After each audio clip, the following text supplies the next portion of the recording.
BJP. മുൻ സംസ്ഥാന അധ്യക്ഷൻ കെ.ജി. മാരാരുടെ 30ാം ചരമവാർഷികത്തിനോടനുബന്ധിച്ച് ബി.ജെ.പി. കായംകുളം മണ്ഡലം കമ്മിറ്റിയുടെ നേതൃത്വത്തിൽ അനുസ്മരണ യോഗം നടത്തി. സംസ്ഥാന കൗൺസിൽ അംഗം പാലമുറ്റത്ത് വിജയകുമാർ ഉദ്ഘാടനം നിർവഹിച്ചു. ബി.ജെ.പിയുടെ മുൻ സംസ്ഥാന അധ്യക്ഷനായിരുന്ന കെ.ജി. മാരാരുടെ ചരമവാർഷികത്തോടനുബന്ധിച്ച് ബി.ജെ.പി. കായംകുളം മണ്ഡലം കമ്മിറ്റിയുടെ നേതൃത്വത്തിൽ അനുസ്മരണ യോഗം സംഘടിപ്പിച്ചു. അനുസ്മരണ യോഗം സംസ്ഥാന കൗൺസിൽ അംഗം പാലമുറ്റത്ത് വിജയകുമാർ ഉദ്ഘാടനം ചെയ്തു.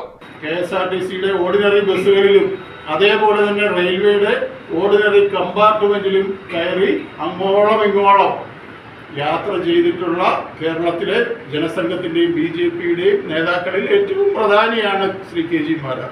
കായംകുളത്ത് റെയിൽവേ സ്റ്റേഷനിൽ വരുമ്പോൾ ഞാൻ അദ്ദേഹത്തെ കൊണ്ടുപോയിട്ടില്ല എങ്കിൽ പോലും അന്ന് ഇവിടെ കായംകുളത്ത് ബി.ജെ.പിക്കാരിൽ സ്കൂട്ടറുള്ളവർ തന്നെ വളരെ കുറവാണ്.